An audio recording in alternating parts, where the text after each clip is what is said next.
안녕하세요. 오늘 우리에게 주신 하나님의 말씀은 요한복음 10장 9절 말씀입니다. 요한복음 10장 9절 말씀인데 우리 한 절 말씀이니까 함께 성경을 찾아서 한 목소리로 읽도록 하겠습니다. 시작. 내가 문이니 누구든지 나로 말미암아 들어가면 구원을 받고 또는 들어가며 나오며 꼴을 얻으리라. 아멘.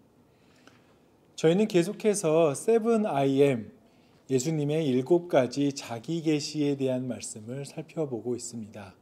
그중 첫 번째 시간으로 생명의 떡 되신 예수님, 그리고 빛 되신 예수님 해서 이제 세 번째 이어서 예수님께서 나는 문이다 라고 선포하신 내용에 대해서 살펴볼 텐데요. 이제 문 되신 예수님을 통해서 그 문을 통과한 사람들의 삶의 모습은 어떠한지 한번 말씀을 통해서 이제 살펴보도록 하겠습니다. 사실 이 말씀을 준비하면서 제가 첫 난관에 부딪힌 부분은 예수님께서 자기 자신을 선포하실 때 선한 목자라고 선포하신 것이 아니라 나는 문이다 라고 먼저 선포하셨다라는 것입니다. 이 요한복음 10장 전체를 살펴보게 되면요, 양과 목자, 이런 양과 목자, 우리에 대한 양의 무리에 대한 내용을 이렇게 다루고 있는 것을 볼 수가 있기 때문에 이러한 모습들이 선한 목자로 연결된다면 조금 더 이해되기가 쉬울 수도 있을 텐데 그 앞서 이제 나는 문이다라고 선포하셨다는 것이 저에게는 조금 생소하기도 하고 좀 낯설게 느껴졌다라는 것입니다. 그럼에도 불구하고 말씀을 깊게 살펴보게 되다 보니 이 문에도 굉장한 중요한 의미가 있다라는 것을 발견할 수 있었습니다. 오늘 예수님께서는요, 나는 문이다 라고 선언하십니다. 사실 문이라는 개념이 이해하기가 어려운 것은 아닙니다. 여러분들도 잘 아시는 것처럼 문은 한 공간과 다른 공간을 잇는 통로가 되는 그 지점을 말을 하는데요. 그렇기 때문에 이 문이 중요한 이유는 문으로 하여금 어떠한 공간이 분리가 되기도 하고 이 분리가 되는 공간을 이렇게 오고 가고 할 수 있는 한 통로가 될 뿐만 아니라 때로는 누구나 쉽게 그 통로로 들어가지 못하게 보호하는 역할을 이 문이 하게 된다는 것입니다. 그렇다면 예수님께서 문이라고 하는 이 자기 계시를 통해 과연 무엇을 구분하고 무엇을 이렇게 보호하고 싶으셨던 것일까요? 요한복음 10장 1절부터 보시게 되면 예수님께서는 제자들에게 한 가지 비유로 말씀해 주고 계시는데 이제 조금 전에 말씀을 드렸던 것처럼 그것은 양의 우리에 대한 비유입니다. 그러면서 양을 대하는 두 가지 존재에 대해서 언급하십니다. 1절과 2절 말씀인데 제가 한번 읽어보도록 하겠습니다. 내가 진실로 진실로 너희에게 이르노니 문을 통하여 양의 우리에 들어가지 아니하고 다른 데로 넘어가는 자는 절도며 강도요 문으로 들어가는 이는 양의 목자라. 예수님 말씀에 따르면 양의 우리의 문을 통해 들어가는 양의 목자가 있는가 반면에 문을 통하여 들어가지 않고 다른 데로 넘어가는 도둑과 강도 같은 자들이 있다라고 말씀하십니다. 다시 말해서 예수님께서는 자신이 문이 되어 도둑과 강도로부터 이 양을 지키신다라는 것을 먼저 생각해 볼 수가 있을 것입니다. 왜냐하면 10장 10절에 보면요, 도둑이 오는 것은 도둑질하고 죽이고 멸망시키려는 것뿐이요 라고 말씀하고 있기 때문에 이들로부터 양을 보호하는 것이 아주 중요한 역할이었던 것입니다. 그렇다면 여기서 예수님께서 말씀하고 계시는 도둑과 강도는 누구를 가리키는 말일까요? 사실 오늘 저희가 살펴보고 있는 10장의 내용은 10장을 독립적으로 따로 볼 것이 아니라 9장에서부터 연결된 하나의 내용이라고 우리는 이해할 수 있습니다. 그렇기 때문에 이 말씀을 조금 더 자세하게 이해하기 위해서는 9장 말씀이 어떤 말씀인지 우리가 또 이해할 필요가 있을 텐데요. 9장 내용은 흔히 알려진 실로암 연못의 치유 이야기입니다. 이 이야기를 간단하게 요약하자면 예수님께서 길을 가시다가 날 때부터 맹인이 된 사람을 보시고는 땅에 침을 뱉어 진흙을 이겨 그 눈에 발라주시게 되죠. 그리고 실로암 연못에 가서 눈을 씻으라고 말하십니다. 그러자 맹인이 눈을 뜨고 보게 되는 이 기적이 일어나게 되죠. 그런데 문제는 여기서부터 시작이 됩니다. 분명 나면서부터 맹인이었기 때문에 아마 동네에서는 유명했던 것 같습니다. 그래서 이 맹인의 시력이 회복된 것을 본 동네 사람들이 그를 데리고 바리새인들에게 데리고 가게 되죠. 왜냐하면 구약시대에서 나병 환자들처럼 당시 사회에서 맹인이나 다리를 저는 사람들은 부정한 자라는 인식이 있었기 때문입니다. 그래서 사람들은 제사장에게 이 사람의 부정한 것이 깨끗해졌는지 아닌지를 판단하기 이전에 먼저 그 자문을 구하기 위해 바리새인들을 찾아갔던 것입니다. 하지만 바리새인들은 이 맹인의 회복에 대해서는 별로 관심이 없는 것처럼 보입니다. 그들은 오로지 이 병을 낫게 한 예수님을 비난할 증거를 찾고자 자기들의 관점에 따라 말도 안 되는 이유로 예수님을 비난하고 심지어 맹인과 그 가족을 무시하는 태도까지 보여주게 됩니다. 여기까지가 바로 9장의 내용인데요. 지금의 이야기에 해당하는 모든 사람들, 즉 예수님과 제자들뿐만 아니라 그리고 맹인과 맹인의 가족들, 그리고 그 맹인을 대하는 바리새인들과 주변에서 이렇게 구경하고 있는 유대인 사람들을 모두가 이제 앞으로 저희가 봤었던 10장의 내용의 청중이라고 우리는 이해할 수 있을 것입니다. 그리고 그 예수님의 반응을 보고 듣기 위해 모인 사람들에게 일침을 가하듯 자신을 문이다라고 소개하고 바리새인들을 도둑과 강도로 비유하며 오늘 9절 말씀을 선포하고 계신 것입니다. 내가 문이니 누구든지 나로 말미암아 들어가면 구원을 받고 또는 들어가며 나오며 꼴을 얻으리라. 그렇다면 나는 문이다 라는 예수님의 자기 선포가 어떻게 도둑과 강도 같은 바리새인들에게 일침을 가하는 말씀이었을까요? 이 답을 얻기 위해서는 우리가 요한복음에 대한 약간의 지식과 배경의 이해가 필요합니다. 그것은 당시 그리스도인들이었던 요한 공동체가 유대인들과의 갈등이 있었다라는 사실이죠. 사실 갈등이라기보다는 핍박이었던 것입니다. 당시 요한 공동체는 그리스도를 주로 믿는 공동체였기 때문에 유대인들은 그들을 회당에서 출교시켜 버립니다. 그런데 유대교에서 출교를 당하는 것이 그저 자기가 속한 공동체의 이름이 바뀌는 그런 단순한 것이 아니었습니다. 유대인들의 회당은 종교적인 이 공간을 넘어서 지역사회의 공동체를 위한 구제뿐만이 아니라 경제, 행정, 재판을 위해서까지 사용되었기 때문에 회당에서 출교를 한다는 것은 자신이 지역사회로부터 얻을 수 있는 그런 차별을 감수하겠다라는 뜻이었던 것입니다.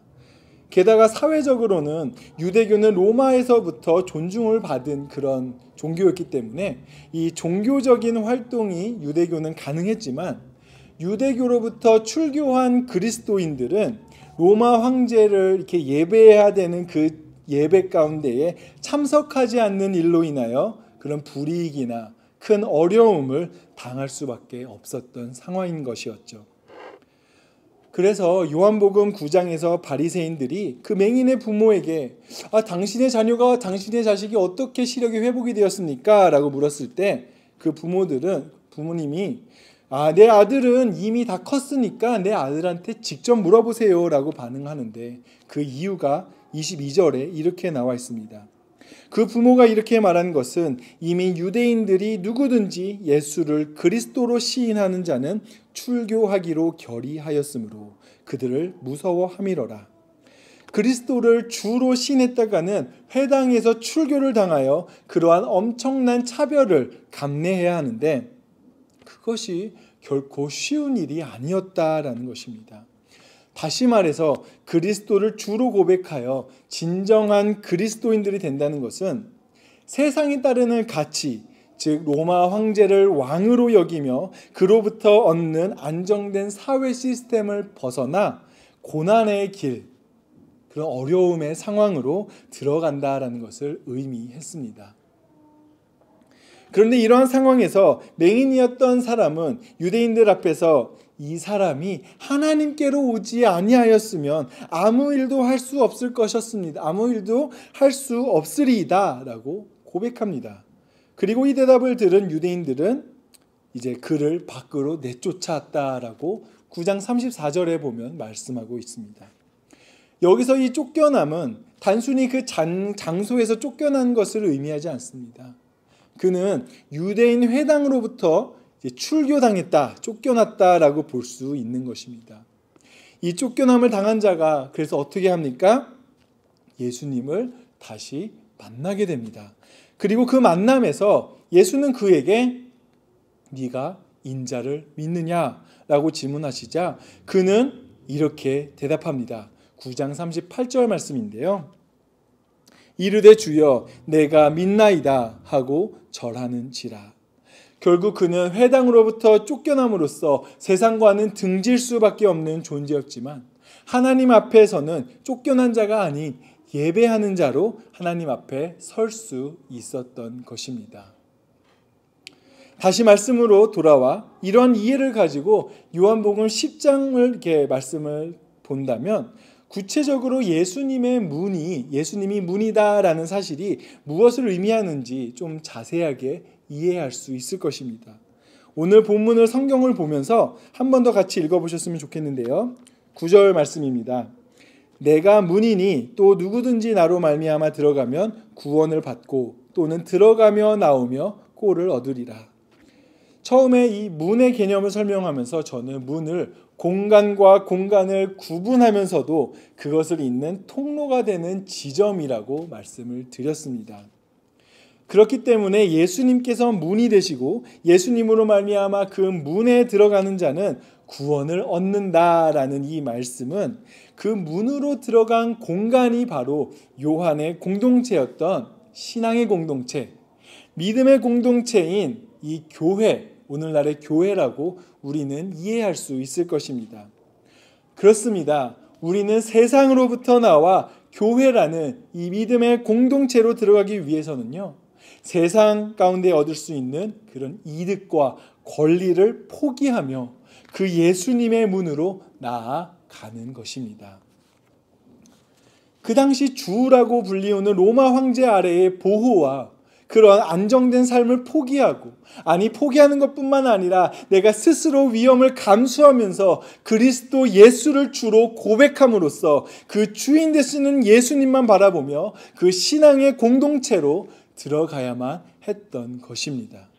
왜냐하면 그 예수님이라는 문을 통해 들어가야만 그곳에 무엇이 있었습니까? 구원이 있다고 말씀하시기 때문입니다. 하지만 예수님께서는 자신을 통해 그 우리 안으로 들어가지 아니하고 담을 넘어가는 것과 같이 잘못된 방법으로 우리 안에 들어가려는 자들이 있다라고 말씀합니다. 제가 아까 읽었던 말씀이죠. 1절 말씀을 제가 다시 한번 읽어보겠습니다. 문을 통하여 양의 우리에 들어가지 아니하고 다른 데로 넘어가는 자는 절도며 강도니. 다시 말해서 이들은 세상의 것을 포기하지 않고 세상이 주는 안식과 평안을 누리면서 그 구원을 맛보려는 자들인 것입니다. 자신이 가지고 있는 지식과 세상의 위치를 내려놓지 못하고 자신의 관점을 버리지 못하는 그런 바리새인들과 종교 지도자들, 그리고 구원에 관심은 있으나 로마와 회당으로부터 오는 그런 보호와 안정을 버리지 못하는 그런 그 당시에 남은 유대인들이 바로 예수님께서 말씀하시는 강도여 도둑이 아니겠습니까? 사랑하는 율성교회 성도님 여러분, 저는 율성교회 모든 성도님들께서 오직 문 되시는 예수님을 통해 그 구원의 참 기쁨을 누리고 계시기를 소망합니다. 혹시 여전히 그 세상 것들과의 관계 속에서 고민하며 그것을 내려놓지 못하는 분들이 계십니까? 그렇다면 이 시간 구원의 문 되시는 예수님을 향해 그 문에 들어오시기를 권면합니다. 우리 예수님께서는요, 결코 한 마리 한 마리 양들을 소홀히 여기시는 분이 아니십니다. 10장 3절 말씀에 예수님께서는 이렇게 말씀하십니다. 문지기는 그를 위하여 문을 열고 양은 그의 음성을 듣나니 그가 자기 양의 이름을 각각 불러 인도하여 내느니라. 위재야, 이곳에 왔느냐? 그래, 잘 왔다. 세상이 주는 안식과 평안보다 더 귀한 것을 내 안에서 너가 누리기를 바란다. 그 구원과 기쁨에 너희가 누리기를 원한다. 이렇게 우리의 이름을 각각 불러주시며 세상으로부터 구분된 이 믿음의 공동체로 우리가 들어갈 수 있도록 부르시고 격려해주고 계신다라는 것입니다.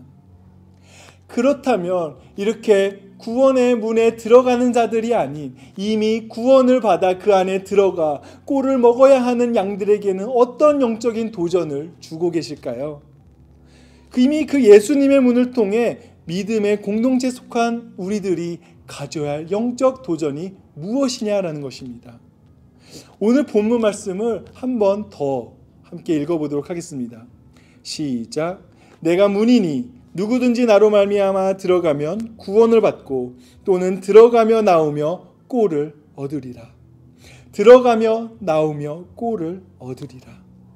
예수님께서는 결코 예수님의 문으로 들어와 구원을 받은 양들에게 그 우리 안에 머물러 있으라라고 말씀하시지 않으시고 한 발 더 나아가서 그 구원을 받은 자들은 들어가며 나오며 꼴을 얻을 수 있다라고 말씀하십니다. 꼴은 양들이 먹어야 할 양분입니다. 그 생명과도 연관이 있는 것이죠. 그런데 예수님께서는 그 양들이 오직 우리 안에서만 꼴을 먹지 않기를 바라신다라는 사실입니다. 우리 밖으로도 그 꼴을 찾을 수 있다라고 말씀하고 계시기 때문입니다. 영어 성경으로는 이렇게 되어 있습니다. He will go in and out and find pasture.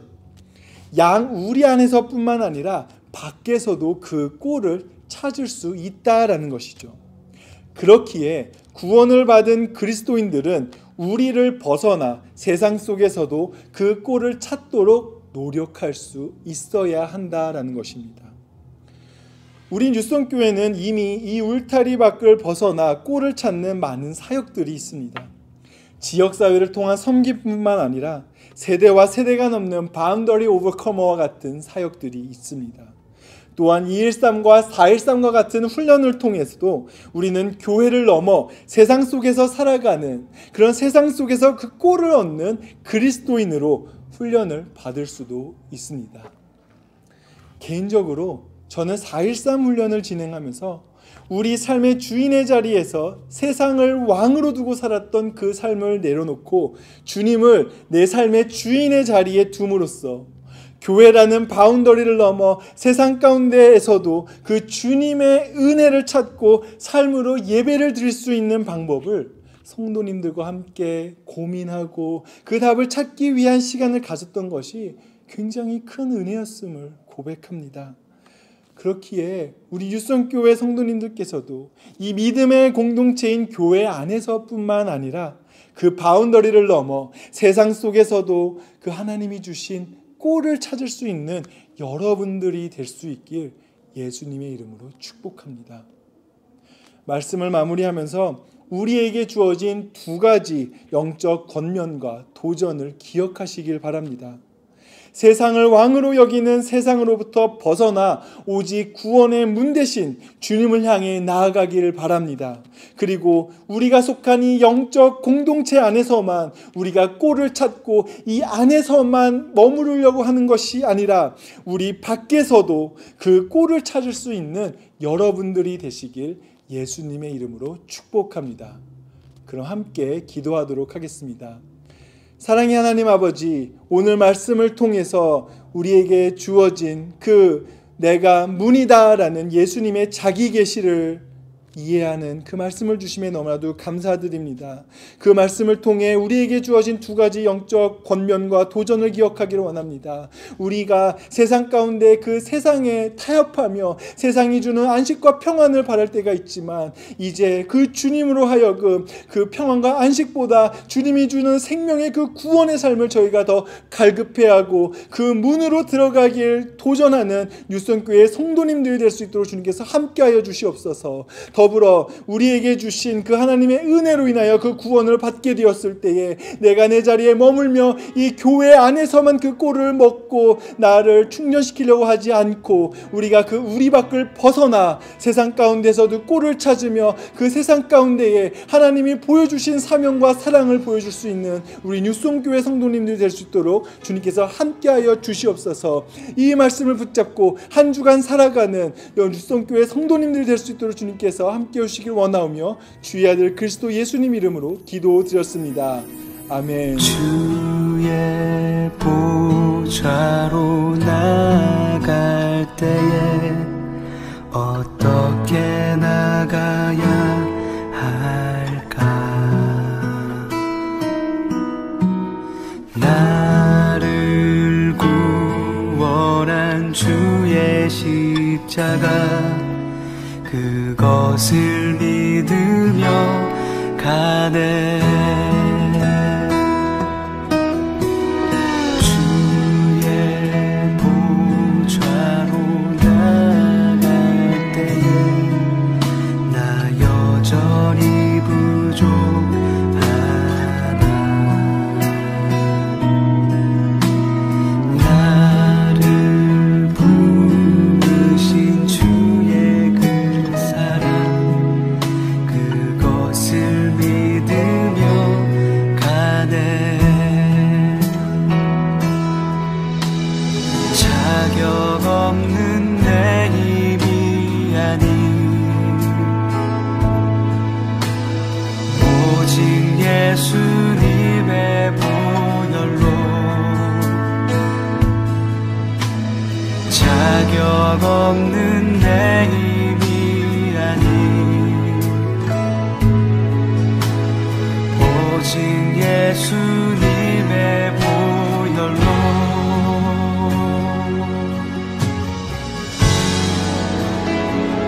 십자가의 보혈 완전하신 사랑 힘입어 나아갑니다.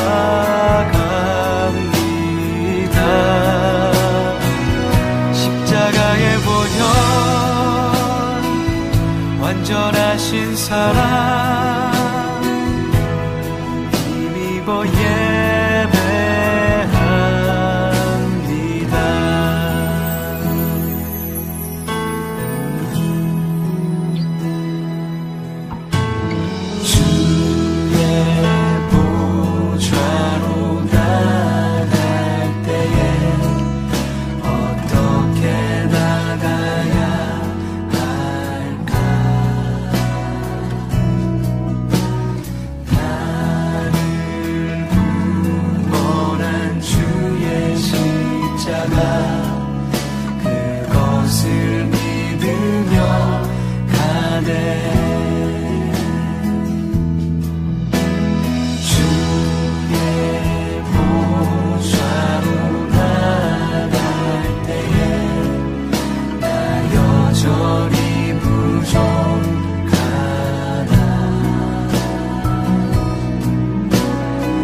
사랑 힘입어 예배합니다.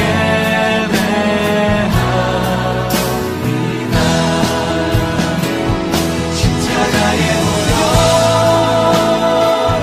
완전하신 사랑 힘입어 나아갑니다.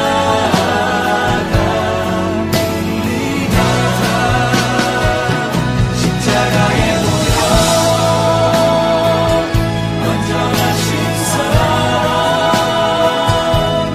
힘입어 예배합니다.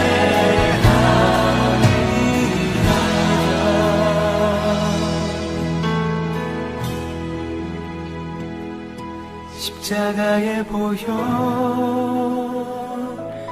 완전하신 사랑 힘입어 나아갑니다.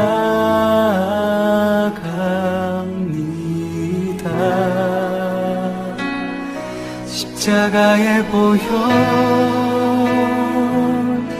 완전하신 사랑 힘입어 예배합니다.